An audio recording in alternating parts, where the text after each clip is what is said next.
Welcome back into the B-Sides of Sports. This is our Season 3, Episode 11, and as we head into the NFL playoffs, Drake and I wanted to do kind of a coverage episode recapping this Week 18 as well as just the season at large, and doing a little bit of preview as we head into this pretty exciting postseason. So we're going to start with just an NFL recap of Week 18. The first game we wanted to cover here had some playoff implications, and that being the Colts and Texans, with the Texans ultimately taking this one going away.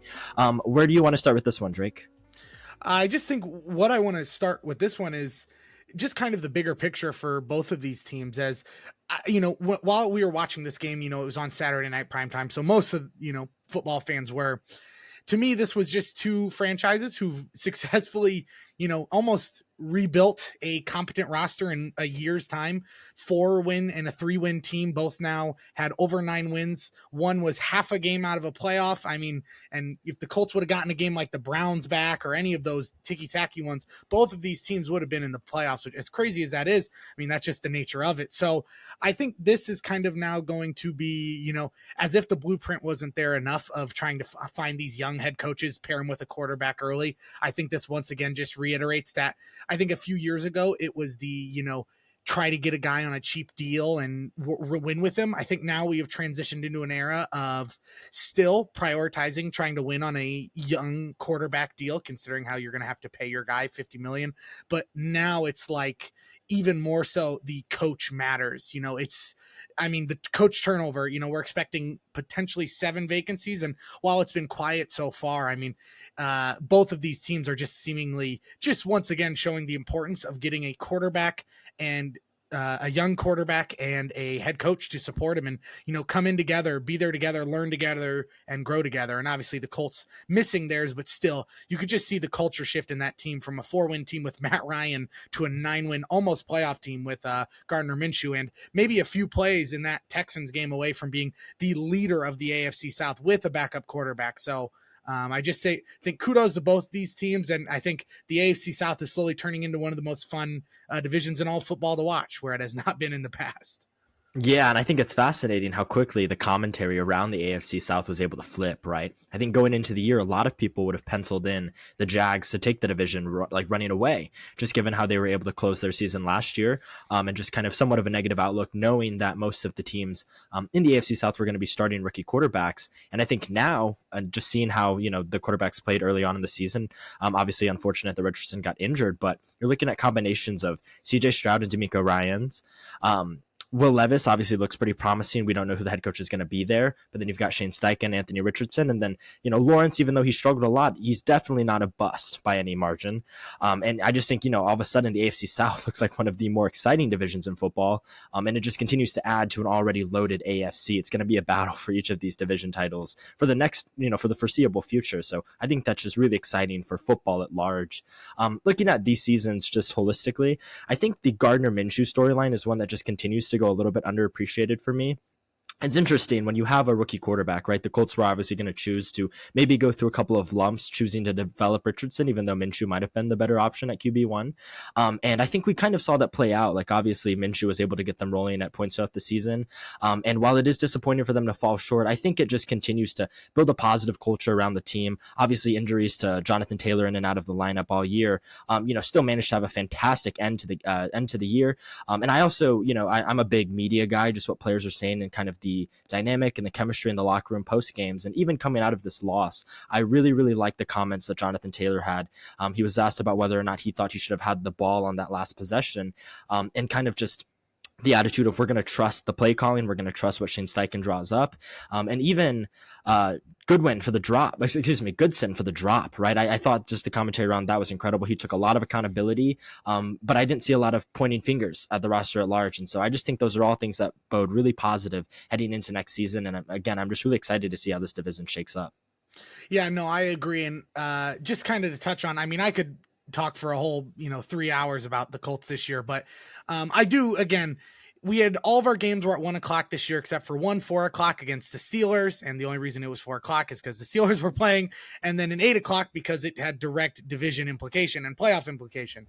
So being a Colts fan, I'm just kind of used to being such a small market. And, you hear about the Browns triumphs and tribulations, and they act about how, like how amazing it is that the Browns have made it, right? And I just think it's always funny to me because it's like the Browns were a top defensive unit the year before. The Colts were an awful team the year before. It wasn't like Stefanski had to rewrite the wheel. He just needed a quarterback, and Deshaun Watson wasn't providing that. That's all they've been away this whole time. The Colts were missing like 17 different positions. So I just, to me, what is most disappointing is the lack of dialogue on, the team as a whole. Because I feel like I saw something today on CBS and it was rating the rookie head coaches, and it gave D'Amico Ryans an A, Steichen a B minus, I think, and then Gannon a C plus, and I disagree with almost all of them except D'Amico Ryan. I think all of them have had great seasons considering what they were dealt, especially Steichen. You are without your number one tight end all season. You have a contract dispute with one of the best running backs in football at the start of your tenure. Your rookie quarterback, who shows an insane amount of promise, threw a 50-yard laser while being tackled by Aaron Donald in his second game in the NFL. And then you're stuck with a backup quarterback. That is what Gardner Minshew is. All the while, again, the O-line only played 2 games altogether all season healthy. It's just, there were so many things going against them, and they still continued to win. And I just wish that's more of what the discourse was around the Colts, rather than the first thing we've talked about all year with the Colts is this Goodson drop. And I feel bad for him. And again, I'm going to go out on the record. People obviously were not really watching the game if they don't think that was the right play call, or at least a play call that needed to be made. Jonathan Taylor had willingly pulled himself from the game 3 times, went back to the locker room once, and went into the blue tent once all in that game. He was hurting. He had 32 touches and 196 yards. The dude was hurting. And again, people were like, oh, well, I'd rather die by his hand. I think he would have died if he went out there, not the Colts. And Goodson was wide open. Minshew threw it behind him. He had to do a full rotation. He's only been on the team for 5 weeks, hasn't started. He's only played, I think it was 45 snaps on the year, if my notes are correct, which again is not a huge sample size, but look how wide open he was. The play was perfect. Minshew missed him, right? And they're like, oh, well, if it hits your hands and you're in the NFL, you should catch it. You should, but you don't always. To me, it's just ridiculous when people were ridiculing the play calling or saying they should have just put Jonathan Taylor in. They obviously just were not watching that game. Jonathan Taylor had a huge first half and then had slowed down as he got injured. The injury became more and more apparent as the game went on. They had to lean more and more away from him and into Minshew, which is why they started struggling after that surge, to tie up the game. So to me, if you're saying Jonathan Taylor shouldn't have been in, you just weren't watching the game. Plain and simple, the dude was hurting. And I just think for the Colts at that point, you have to trust what you're doing more than anything. And personnel aside, that's what the Colts have learned this year. Personnel aside, we got to win. Zach Moss was number 1 in the league in rushing yards for a few weeks, right? A scheme over everything. And that's what you're trusting is you're trusting your head coach. So like you said with Taylor, I think he understands that. He buys into that. He's like, look, they ran the ball well without me. They can also have a running back who catches without me. So I just think that, to me, I know I've kind of went on for a second here, but I just think the whole conversation surrounding the Colts is disappointing as a Colts fan, because I just feel like there were so many more interesting storylines we could touch on to recap this season, and we're latching to 2 or 3 crappy ones. Absolutely, and that's spoken like a true Colts fan. I thought you did a really nice job there. I know we didn't touch on the Texans a whole lot here, but obviously we'll touch on them a little bit more in our B block as we kind of get into the playoff picture. So I think with that, we'll move on to our second matchup. This was a 2 teams that made the playoffs here, being the Bills and the Dolphins, but I thought we could talk a little bit about the game itself, being that it was a super pivotal one as they were fighting for the 2 seed and home field advantage for most of the playoffs. So where do you want to start with this one, Drake? I think my biggest thing with this one is I think Tua's better than I gave him credit for initially, but I still just don't think he can be placed in the superstar echelon. But I also don't think Trevor Lawrence really can either. So I know that might be a little bit of a controversial take, but just like Cam Newton said, game manager isn't necessarily an insult as much as, again, it's fine if you're winning. Joe Flacco's a game manager. He just brought a team into the playoffs after not having been on the roster all year. The dude's a Super Bowl winner. There are plenty of guys who've done it. So what I want to say about Tua is, this team thought through a lot of injuries and diversity right at the end of the year.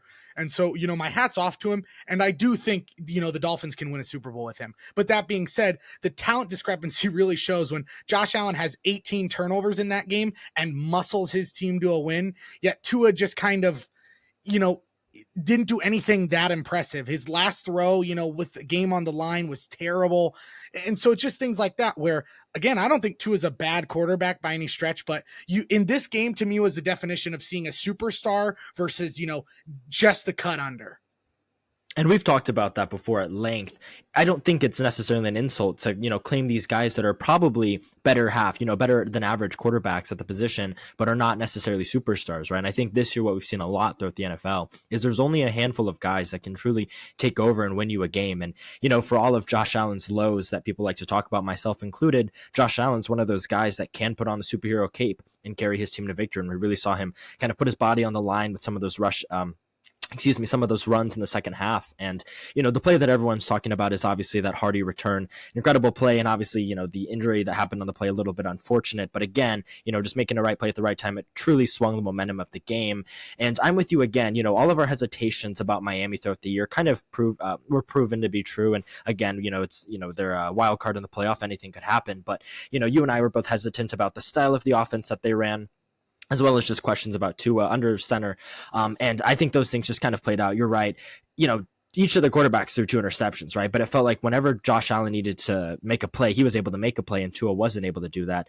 Allen nearly doubled up Tua on yards. And again, it's just, I think just making the right play at the right time down the stretch of games is what the question becomes about some of these quarterbacks where, if the script is going well, right? The first 14, 16 plays of the game, and they're able to get out to a lead. A lot of these game manager, right? That label that a lot of people hate, if they can stay on script, the game can look incredibly well and incredibly easy for them. But it's when you start to be under duress and when that momentum was flipping, you just saw, the Dolphins offense wasn't able to generate anything. They were going 3 and out over and over.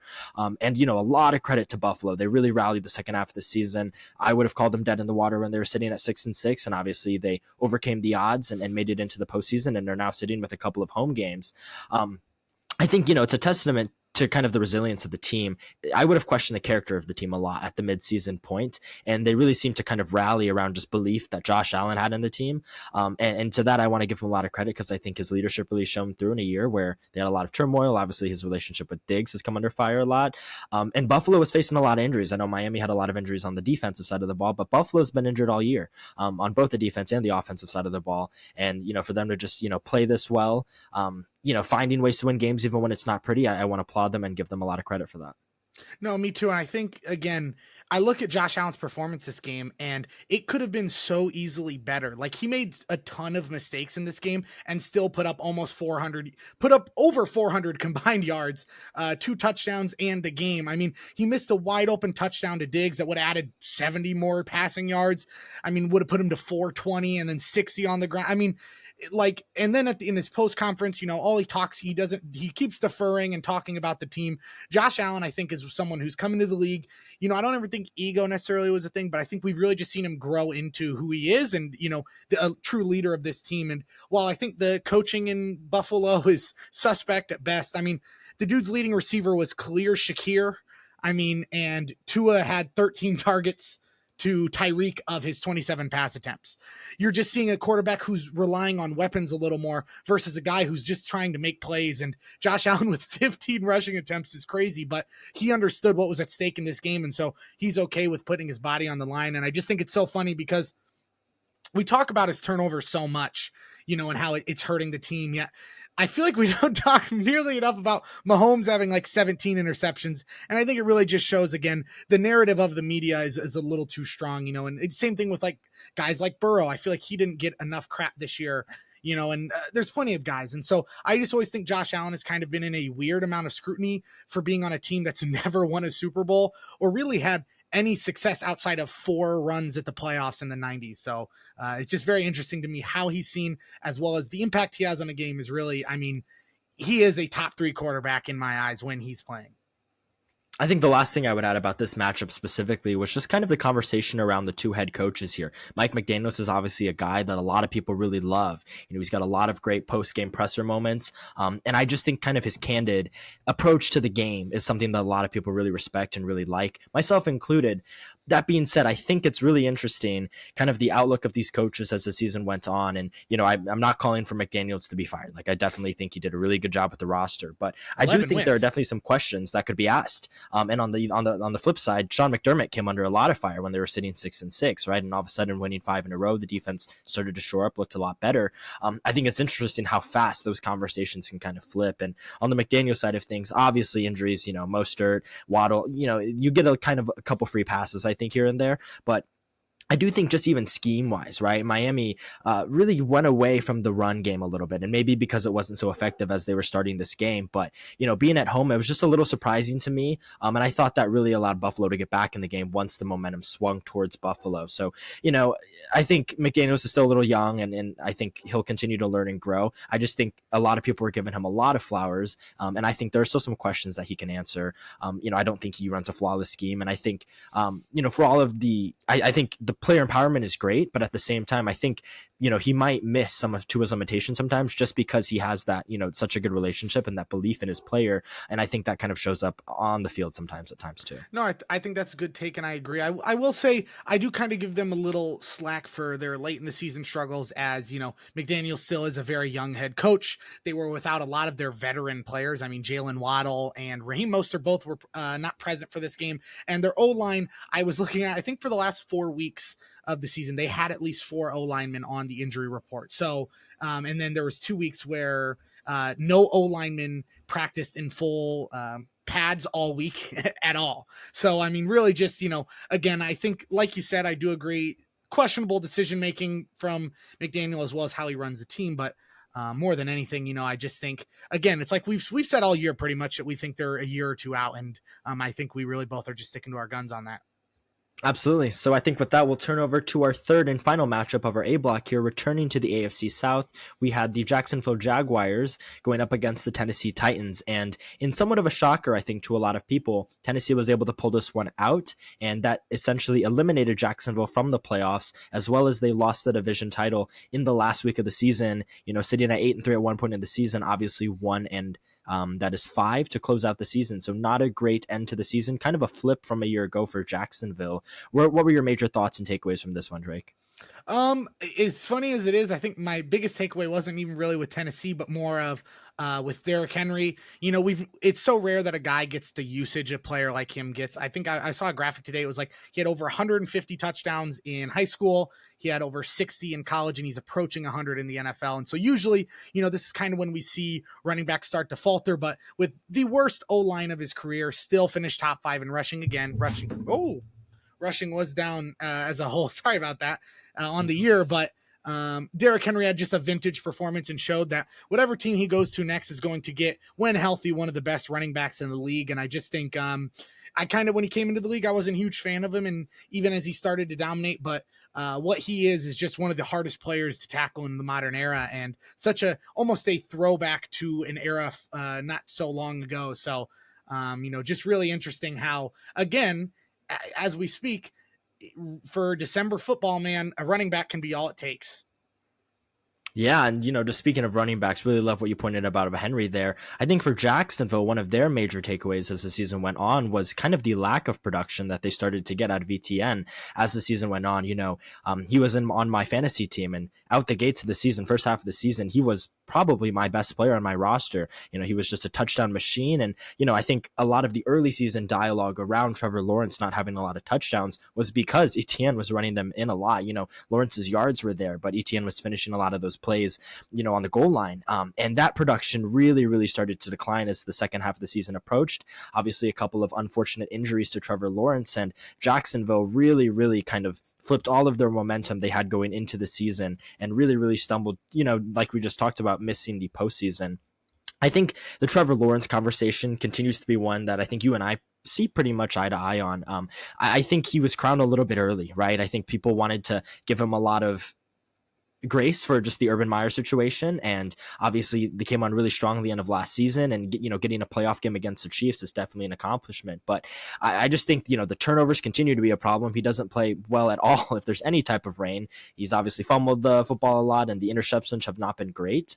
And I think I'm just interested to kind of see where Trevor Lawrence kind of falls in the quarterback hierarchy across the AFC particularly, and even within the division, right? If guys like Richardson, and I think Stroud right now is definitely ahead of him in my opinion.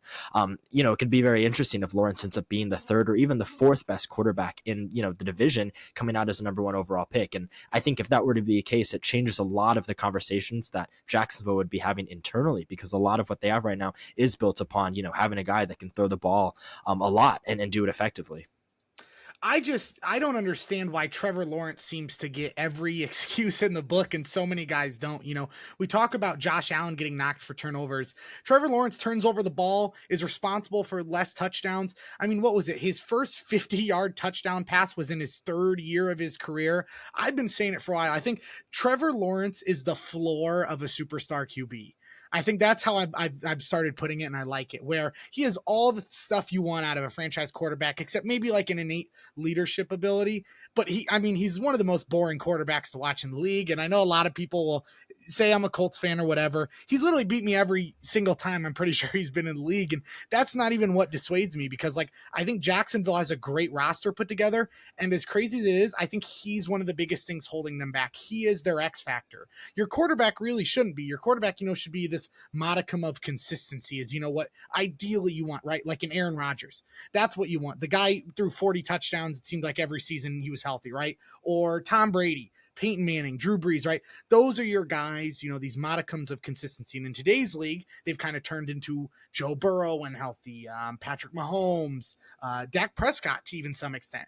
Dak Prescott's a guy who's constantly under media scrutiny, but is consistently better than Trevor Lawrence, with arguably a worse overall receiver core. I will say not Brandon Cooks. CeeDee Lamb is maybe the best receiver in football right now, but Trevor Lawrence has a great supporting cast around him as well and fails to produce. And again, it just every year it seems like the same thing with this team, where they're just uninspired and we just keep giving him excuses. When are we going to start holding him accountable for not showing any real improvement as a player? I mean, that's plain and simple. He's thrown for around 4,000 yards every year. He's thrown for around 7 yards average a pass. His QBR has never been best than 16th in the league. Yet, like you said, we crowned him like when he was coming into the league, like he was the best thing we'd ever seen. So to me, Jacksonville's problems just more or less, a lot of them fall on Trevor Lawrence and his lack of accountability as well as responsibility for the team's struggles, I feel. Yeah, it's interesting. We don't put up graphics very often, but I saw one today where just a career comparison, Trevor Lawrence against Mac Jones, and it was close, surprisingly. And obviously, I do think Lawrence is a better quarterback than Mac Jones, but Lawrence had a slight edge in touchdown to interception ratio. Mac Jones had more yards per attempt, a higher completion percentage. I think their win-loss record was pretty similar. And it's just interesting how the dialogue around a player can shift so dramatically, kind of based off of this idea of the last thing that we saw, right? And I think for the end of last season, when Jacksonville got hot, there was kind of that image of Lawrence coming back, right, down 28-0. And I think in that moment, like thinking back to that game, we also have to remember that the reason they were down that much is because he had thrown 4 interceptions in the first half of that game. And 3 to the same player. Exactly. It's just an incredible turn of events. And, I applaud him for getting that victory. But at the same time, I think if one of the best games, arguably, of his career is also one which he threw 4 interceptions, what does that say about that player? And I think you're right. I think we've kind of lost the forest for the trees a little bit in the conversation around Trevor Lawrence. But I won't beat the horse to death. Excuse me. Pardon my, I always mess up American idioms. Beat a dead horse. Yes, beat a dead horse, excuse me. But yeah, I'm completely with you there. And I think with that, we'll close out our A block. We're going to hop into the B block in just a moment, talking about some playoff matchups. Welcome back into the B sides of sports today, as we finally sit here with the NFL playoffs in front of us. Wilson, where do you kind of want to start with this?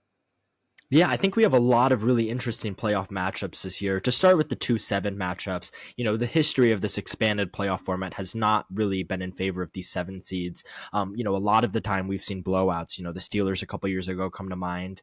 And so I don't really have a lot of hope for the Packers or the Steelers, especially with them being on the road. Each of those teams having a couple of key injuries. TJ Watt, specifically for the Steelers, I think that's a major loss in kind of their efforts to upset the Bills. So I didn't think there was anything kind of too interesting on that front. That being said, I think the 4-5s are where I wanted to start because, just naturally being the 4-5 matchup, I think there's a lot of interesting dialogue that can come about with these matchups. But I thought it was interesting. Both the Browns and the Eagles are the favorites, even though they are on the road. A lot of that can chalk up to being obviously the 4 seeds got in by virtue of being the division winner, not necessarily straight off of their record.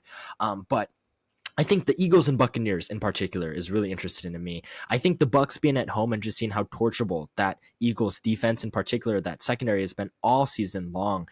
I think it's just a real interesting conversation to consider why the Eagles should be considered their favorite if there's a little bit of just kind of last year bias on what the Eagles are versus to what the reality of that team is. They had a stretch over recently or across 10 drives, they'd given up 7 touchdowns. And to me, that just really speaks to how gettable and how easily opponents are able to slice through that defense. So I'm really low on the Eagles playoff hopes, especially as those injuries are piling up. I think playing in week 18 proved to kind of be a little bit of a mistake in hindsight. Obviously it's easy to say in hindsight, but that's the most interesting one to me. And I think the Browns are rightfully favored. I do think they are just a better team on paper as opposed to the Texans, as good of a story as the Texans have been this year. Yeah, I mean, it was what I was saying about the AFC South matchup was I thought all three of us were going to get rolled in the first round just because I just didn't think any of the teams in the AFC South again were prepared to make a long stride. Watching the Jacksonville Jaguars last year and then just not seeing them improve too much over the offseason, and then you kind of see the same thing with the Texans and Colts, where they had to turn around a roster that won 3 or 4 games. So I'd kind of written off whoever was playing the AFC South. And not to mention, I do think at some point Joe Flacco is going to regress back to the mean. How he's been playing is unreal. I mean, he's rolling out, throwing dimes. So don't get me wrong. I still think I put money on the Browns. They're one of the 3 teams I put money on to win the Super Bowl. But I do think at some point, the magic has to run out, but I do not think that's against the Texans. And then again, kind of the same thing with the Bucks Eagles, but in reverse with the Bucks.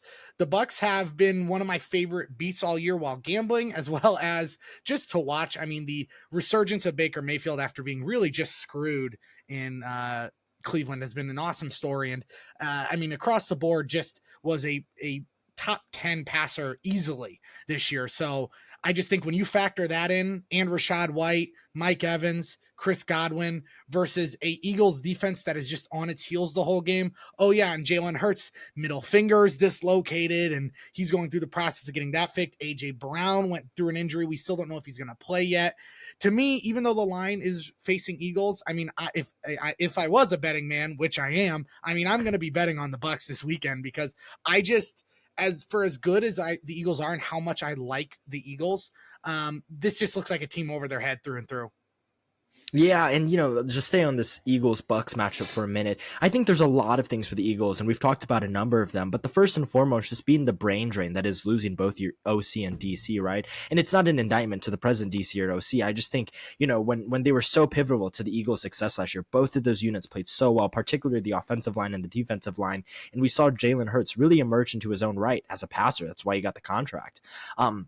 I think losing, Steichen and Gannon is a huge loss to kind of just the overall conversations that is being had throughout the week, right? The scheme, a lot of those things change, even if you have continuity with kind of the players and the head coach staying the same. I just think that is a huge brain drain that kind of gets overlooked at times. And at the same time, I just think, the defense, right? The numbers say they played a little bit better at the tail end of the season. But that being said, I think if you look at kind of the matchups, right? They're playing DeVito, Kyler played pretty well after he came back from injury, but it's still, he's not like necessarily known as one of the elite passers in the league. I just think some of those matchups were kind of more favorable for the defense because again, if you kind of just look at like situationally and how they were actually able to get stops, they weren't, right? They let Drew Lock go 92 yards to have a game winner. And I'm not trying to give Drew Lock a stray here, but he's a guy that wasn't expecting to, take the starter reps there. And, all of a sudden he's thrown in to do a game winning drive and he's able to go 92 yards. I just think it speaks to how weak the defense has been, and not just from a scheme perspective, but also from a personnel. I just think, the secondary is just not loaded with a lot of talent right now. They don't have as much speed as they did a year ago. And the D-line just hasn't been able to generate the same amount of pressure they were able to last year. And I think all of those things kind of just combine to a defense that isn't really fixable at this point in the season. No, I agree. And I just think, again, like you said, more than anything, I think, look at also what the coaches who left have done. Steichen obviously revolutionized what the Colts have done, and Kyler has played some of his best football in his short time back with Gannon. And as awkward as, Gannon's interview was, and as, quiet as the Colts have been in media coverage, I think both of those coaches have showed why they were a part of a Super Bowl team. And that's because both of them, the Cardinals beat the Cowboys, who are sitting in at the 2 seed currently. So, with Josh Dobbs too, no less. So I just think, I know it's the conversation around them is that they lost them both, and that consistency is probably a big part of it. And I just agree with you wholeheartedly with that. Both of those guys have gone away and are doing good with their respective teams. And look at the Eagles. After having a very impressive start to the year, they feel like that Steelers team from a few years back where, they went 11-0 and then they lost all their games to finish the season, and then they got bounced early. I think that's, to me, what the Eagles reek of. And if not this week, it will be next. This is not a Super Bowl team with the Eagles currently, in my opinion. Absolutely. So let's flip over to these 3-6 matchups. Then obviously the Dolphins falling out of that 2-seed are now the 6-seed on the road in Kansas City, where the weather looks like it is going to be a dreary 0 degrees. It's going to feel like negative temperature. And then we have the Rams visiting Detroit. So obviously that one's going to be in a dome where we know Jared Goff historically has been pretty good. Do you see either of these having the potential for an upset? Right now, Kansas City and Detroit, both at home, are favored by about 3 to 3.5. So you could say that's just the home field advantage. Maybe on paper, Vegas views this as a toss-up without the home field, but I also think the line value nowadays probably 1.5 to 2 is home field. So I think Kansas City and Detroit are the favorites. Yeah, I'm not really going to touch on the Chiefs Dolphins just because, one, the Chiefs have the pedigree, and two, Tua is 1-4 in games where temperature was 50 degrees or less, and the Dolphins have lost 10 straight in freezing weather. So to me, it's just, again, and the team's so banged up, there's no way they're going to go into Arrowhead and win. I can't see that personally, unless Achane and Mostert run for 400 yards, which, again, I'm going to be honest, both those guys are so fast. If they want to win, they're going to have to keep it on the ground and, again, just keep Mahomes off the field. It's one of the most reliable ways to beat the Chiefs. But going over to the Rams Detroit, I think probably my game I'm most excited for in this first round, Rams Detroit. If Matt Stafford goes into Detroit and beats them the first time they win their division in 30 years, I don't even know if he's a hero or a villain anymore in Detroit. It is just like, the NFL opened this season with all the scriptwriter commercials and stuff like this just doesn't help their game, because I just have to say this is the funniest matchup, because I really could see the Rams easily winning this one. So I don't really have too much to say on it, but I just think it's a hilarious situation that we find ourselves in. Yeah, I think it's really interesting. I agree with you on all fronts here. The one thing that I was kind of thinking about on the Chiefs side is, maybe Tyreek just has a monster game, right? Obviously, we know he's going to be playing with a huge kind of chip on his shoulder. He kind of gave that away, gave the game away in Germany. And yeah. But that being said, I'm going to rely on the pedigree again. Andy Reid off a bye has been great, and Kansas City was able to kind of give themselves a bye. And internally, I also just really like a lot of things that the Chiefs personnel did. I thought it was great that they let Chris Jones go out there and get the sack for the incentive. You saw how happy the entire team was for him. And at the same time, kind of on the other side of the coin, I really like that Travis Kelce didn't play to chase the record. I like that he kind of, realized at this point in his career, maybe that wasn't the thing that was important, and to kind of rest up and get healthy for the postseason. So I liked all of the things that Kansas City did going into this playoff matchup. So therefore, I think they're the deserved favorite, and I think they'll win this one pretty easily. Rams, Lions, I'm with you again. I think the Rams should be the favorite. I think it's interesting that Detroit is, and Stafford has been on an absolute heater the second half of the season. Obviously, it's incredible there's been that kind of dialogue around, Cooper Kupp, was made better by Stafford, obviously Calvin Johnson, and now what he was able to do with Puka Nacua. And again, I think there's a lot of things that favor the Rams in this matchup. The head coaching, as much as I like Dan Campbell, I think the McVay is going to coach circles around anything Campbell could do schematically. I think just as the Rams have really gotten healthy at the right time of the season, and like we've kind of talked about with Miami, I think the Lions are still a year and a couple pieces away from being a true contender. I think going from a team that had done so much losing, making it in and winning the division is obviously a huge accomplishment in and of its own right. I don't necessarily know if that's going to prime them to go on a huge postseason run here. So I like the Rams and the Chiefs for those two. Yeah, no, I agree. And then I think with that, then we go. The last thing I really wanted to touch on, you kind of skimmed over the 7-2s, and I'm going to give the Packers a little bit of a leg up here. In Oh, terms of an upset, interesting. just because I just want to bring up how, how in the NBA sometimes you see a old team, right? The more deserving team will lose. And in case of playing a young team, right? Like the Pacers right now being 4-0 against the Bucks. You see that every now and again where this young team just comes and, the team almost just isn't expecting it, right? It's such a different style of play. That to me is what the Green Bay Packers are. As much as I don't like LaFleur, and I think he does hold this team back in a certain capacity, the ownership has put together really just an all-star cast around Jordan Love.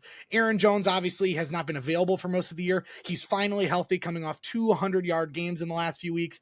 AJ Dillon's coming back. Patrick Taylor has made some splash plays when they needed him to. And then you throw in probably my favorite receiving core in the NFL. Not the best. I'm not saying they're the best, but one of my favorites. Christian Watson has barely played this year, but as we know, he's one of the most explosive playmakers in the league when healthy. Romeo Doubs, great route runner, good size, good hands, makes a catch every week that seems to have people scratching their heads. Jaden Reed is just like the ultimate X factor. And then you go on to Dontavian Wicks, who is coming off a 2-touchdown game against a very good Bears defense. Bo Melton had 100 yards a week prior in a touchdown, and he's their 5th string receiver. Looking at a team like that, and Luke Musgrave just came back. So when I'm looking at this, Cowboys are great at home. They're going to score a lot of points, but Green Bay keeps the ball on the ground. They have so many guys who can get open. They're so young and they're hungry. This is one of the teams, if we're going to have a crazy upset that we're going to talk about in 10 years, I think it's going to be the Packers Cowboys, because this Packers team, again, Jordan Love has just showed, again, he's been very inconsistent this year. A lot of good, a lot of bad. But I mean, at the end of the day, this season is better than any Bears quarterback ever that he's just had. So, putting it into perspective, his numbers are better than Rodgers when he was a first-year full-time starter. So when I'm looking at this matchup, a Cowboys team that has been gashed against the run early, the Green Bay Packers have 4 guys who carry the ball regularly and all are explosive. I mean, this is, to me, could be a matchup nightmare for the Cowboys. I think that's really, really interesting. And, I talked a lot about earlier on in the season how much I liked the trust that the Packers were putting into Love, letting him throw the deep ball, even though he was horrific at it, and kind of just building his confidence and just, playing the way that he wanted to play and getting him comfortable in that offense. And I think that really, really paid dividends. A lot, you can say a lot about this being the first playoff game for a guy like Jordan Love. Obviously, a lot of players on that roster have had playoff experience, and LaFleur is no stranger to the postseason himself. And I also think, in a game that they had to get, and obviously it was against the Bears, but we know that the Bears kind of had a second half of the season revival, obviously when Fields was healthy. I think that's a big win, and it's a confidence builder. That being said, and you've talked at great lengths at how good the Cowboys have been at home. To me, the only world I could see the Packers winning this game is one in which this just becomes an absolute shootout and they're able to score more points at the end of the day. Like, this is a game to me that if the Packers were to win, it would be like a 35-31 or something like that game. I don't necessarily see them being able to win one down in the trenches, even though you kind of pointed out how good the run has been to them. The Cowboys have just been so good, and I don't necessarily know if I can see the Packers defense slowing them down at this point in the season, but I'm curious your thoughts on that. Yeah, I just think the Cowboys run defense to me is the perfect kind of, Achilles heel for this team, because they rely on explosive plays and they can't run the ball very well. Tony Pollard has really showed he is not capable of being a, bell cow, right? And Rico Dowdle has outperformed him this year, in my opinion, in the limited snaps he's had. So against a team that can't run the ball, you're playing a team with this many playmakers around the ball that are all young. I just think if I'm the Packers that first drive, I'm trying to run the ball 8 times on a on a 12 play drive just to show them, look, we know what you do bad, we know what you do good, we're just going to score on you every drive, and we challenge you to do the same. Because what we've seen with the Cowboys so much is mental errors. Think about the Dak slide a few years earlier, the Aaron Rodgers play, where he dialed up a play on the last drive to kick a field goal to beat them. The Cowboys always seem to beat themselves, and this to me is another instance where I could see them beating themselves. And not to mention that Detroit game is weighing heavy on Detroit, and I think on the Cowboys too a little bit.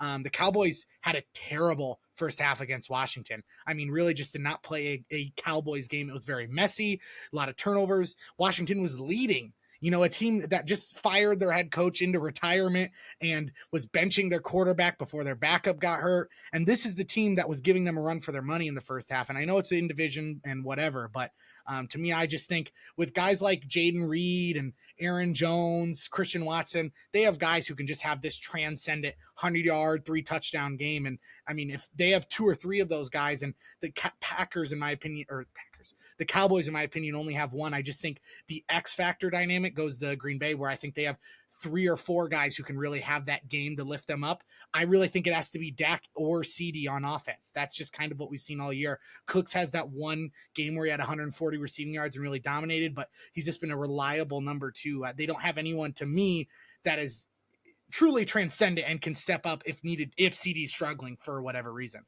Yeah, that's interesting, and you're right. Dak has been, I think, inarguably a top 5 quarterback start to finish this season. But you're right. Weapons wise, a lot of it has been just where's CeeDee Lamb and targeting there. And so I think if the Packers are able to do something schematically to kind of slow down Lamb, could make for a really really interesting game. I hadn't thought about that. Yeah. Before we close out of this B block, then I just thought it would be do some justice to the entire playoff picture. Just to briefly touch on San Francisco and Baltimore. The biggest thing that I thought was kind of interesting about both of these teams is locking up the 1 seed in week 17 allowed them to rest players in week 18.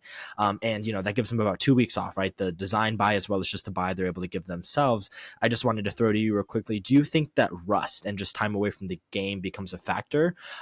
Just being away from playing, game time, real life football. It's going to be 21 days off between games. Do you think that's a factor at all? Or do you think just rest and getting healthy is the most important thing? So I think, to me, the key in this is it's who they would be playing, right? Because to me, matchups mean a lot, and Shanahan is 10-4 versus McVay in his career. So, that's obviously a good record, but also it's all about who gets hot at the right time in the NFL playoffs. The one game thing you really see that. And like you said, I'm not a big fan of the 2 weeks of rest. I get it in Baltimore's case. And I was talking to one of my friends this week about it. It was raining so bad.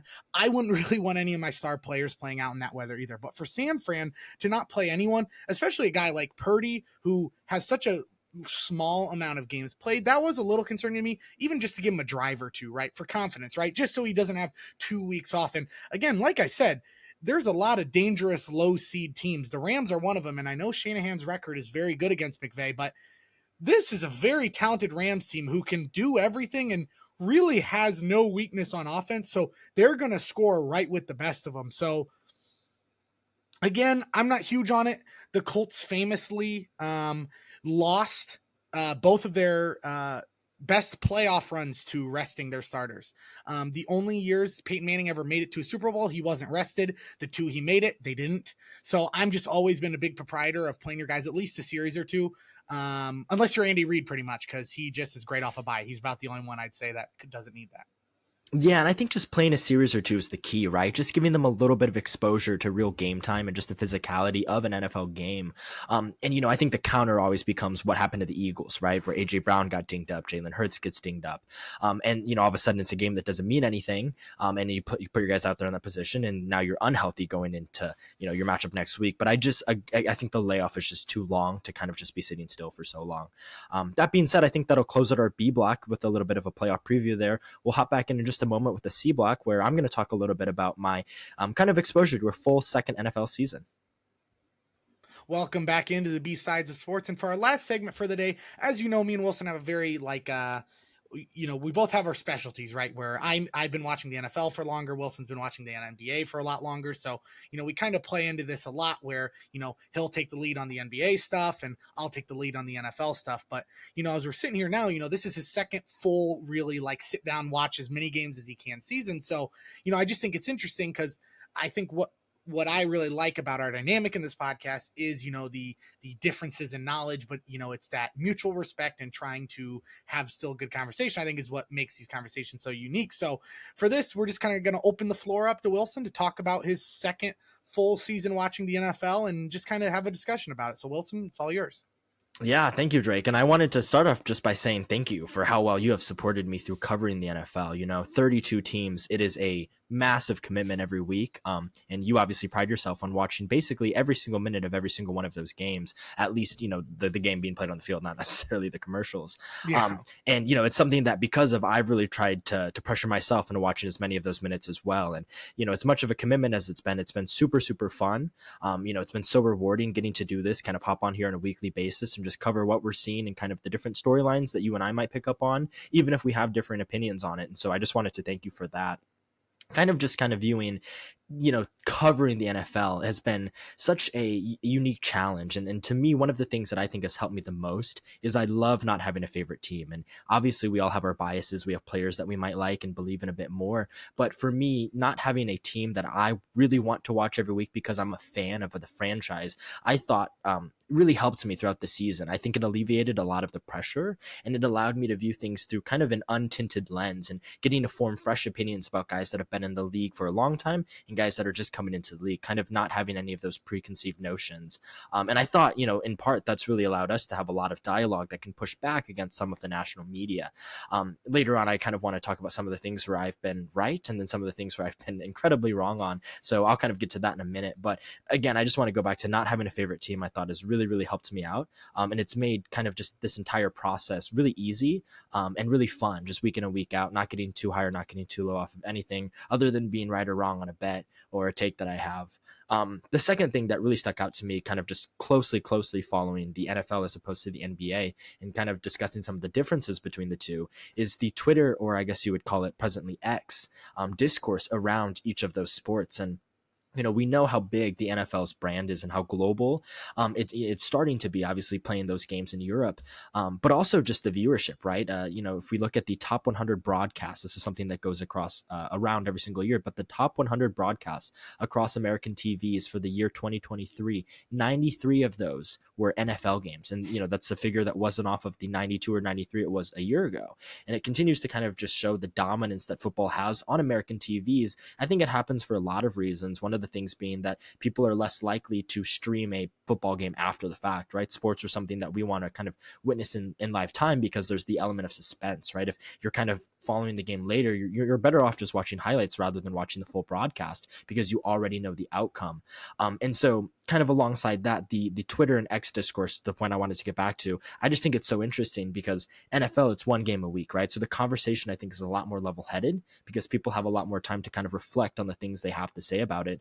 And kind of you can analyze the matchups better. I think the broadcasts are done a lot better than they are in the NBA. And I think that's really allowed you and I to have some really good conversations on the NFL as opposed to the NBA. And you and I were talking about this just the other night, but 82 games in a season, that's half the year. You're basically seeing a game every night or every 2 nights. Sometimes you're doing back-to-back nights. And on the flip side, people go crazy after every single loss. I happen to find myself on Warriors Twitter a lot of the time in the NBA, and Warriors fans would tell you that it is a 10-72 season every time the Warriors lose, even though they already have more than 10 wins. And I think kind of just the level-headedness of the NFL commentary is something that I've really grown to appreciate. And it's something that I really love about the NFL. And the final thing I kind of wanted to say on this extended monologue before you and I can kind of go back and forth on a couple of things is just I love how important each game in the NFL is, and I love the concept of any given Sunday. I think it's truly the most brilliant thing in the marketing of the NFL, and I don't even think it's a marketing thing, right? It's a player safety, and players can't play more than one game in a week. We see how high injuries spike on Thursday night football games, or games where teams are coming off of a short amount of rest. But I just think the importance of each of the games and kind of our accessibility to being able to follow each of the individual games and the storylines that are coming out of each individual matchup really kind of just unlock a deeper understanding and then the ability to kind of follow each of these teams on a deeper level. And again, it's just, these are all just things that I love about the NFL. And again, I just want to thank you for bringing me into this universe, because it's it's not dramatic to say it's changed how I live my life and the things that I love. So thank you for that. And thank you to the audience for, allowing us to do this. It's been a really special thing. And I am excited that we are going to be able to continue to do this for years to come. Yeah, no, I think thanks for the the nice words, but also just again, I think wanted to say, it is funny now being someone who's been in the NFL community a lot longer, because see, I prefer the NBA discourse a little bit more than I prefer the NFL, because to me NFL is so much, there are so few games, so it is so much about the playoffs and how good you're doing. I mean, by week 8 we're talking about playoff scenarios, because in theory you can clinch, which to me is a little exhausting, because I hate that the last 4 weeks of football are 90%. Okay, we're going to throw up a graphic. Here's what just happened. Here's the playoff odds. That's fun and all, but I got to imagine it was fun in an era before social media when, you could wake up, the week after a game and the odds have all flipped. You missed a few games, you couldn't see them. So while NBA, a lot more of it is about, the players in themselves, which I do enjoy, because again, the reason I like the NBA so much are the players, right? I like a star driven league, and the NFL isn't nearly as much in my opinion. So, I enjoy that part, but I do also understand, again, it's so much more combined, the dialogue on the NFL, because there are so many fewer games. The NBA, it's like you said, it's so easy to get dramatic or the conversation to be so messy because 30 things happen every night in the NBA, right? You can't talk about it all, right? Officiating will be bad.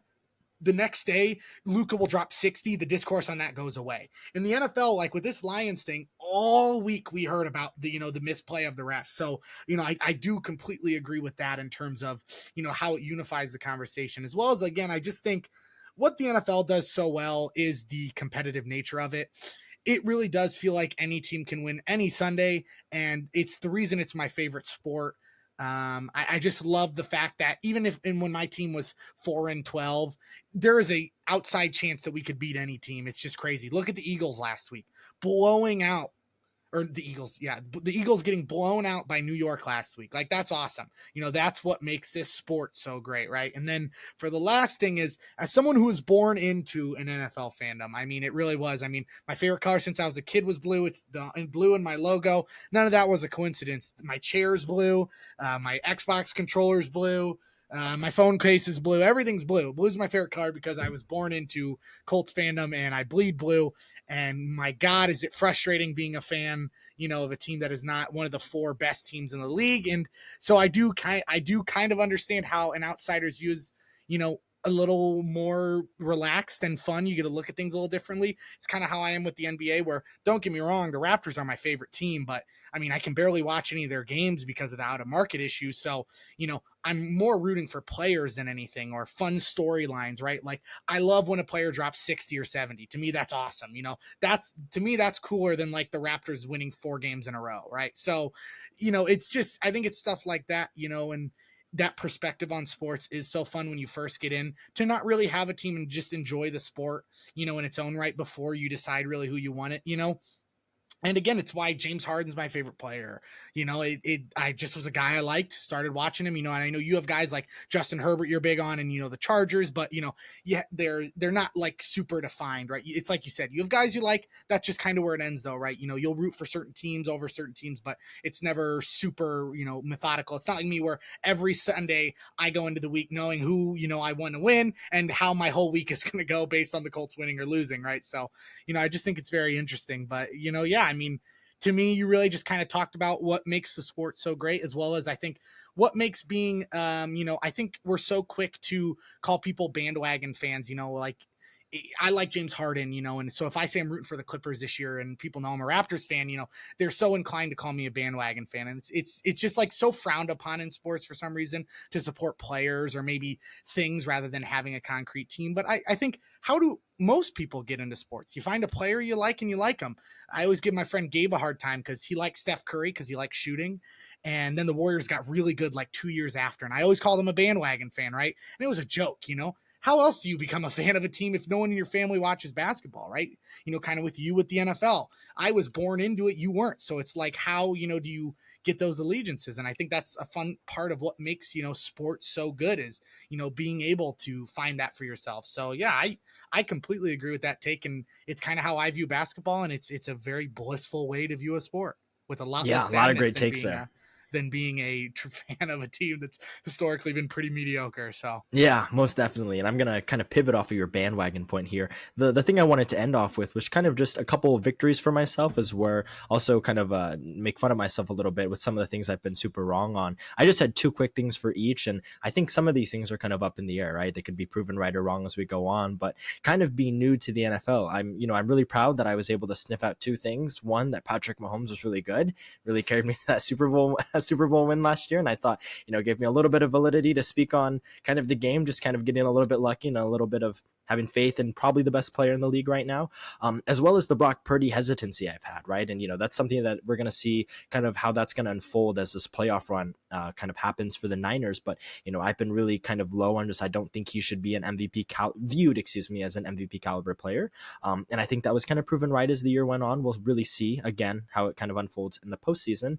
And then a couple of things that I've probably whiffed on. I've been really, really low on Josh Allen, the highs and lows of kind of, the turnover issues, making mistakes at the wrong times, and kind of just the up and down nature of the team. Obviously, they were coming off of 5 straight wins and they look hot going into the postseason. So again, it's one of those things where I could look like a fool. And the other thing I just wanted to quickly point out was the Seahawks. I was really, really high on the Seahawks. And I have to admit, going into this weekend, I thought the Seahawks were in a position where if they won, they were in. So when I saw they won, I thought they were in, only for me to later find out that the Packers obviously had the tiebreaker. So, I missed on the Seahawks a bit there. I think I was really high on just kind of Pete Carroll, the young defense. And I think, we kind of obviously some untimely issues with Geno and kind of just the overall roster at large, but definitely wasn't the year for the Seahawks. So I'll have to kind of eat my loss on that one too. Yeah, I mean, I was high on them too, though. I just think they kind of been doing everything right. But, I just think there's some things on the team that need to be shifted, and again, with everything you said, it's quarterbacks are who we're talking about most of the time in the NFL. And it's so hard. There's a reason it's the hardest position to get in all football, because it's hard. NFL GMs are paid millions of dollars to find the best guy, and they can't do it. Right. It's just so...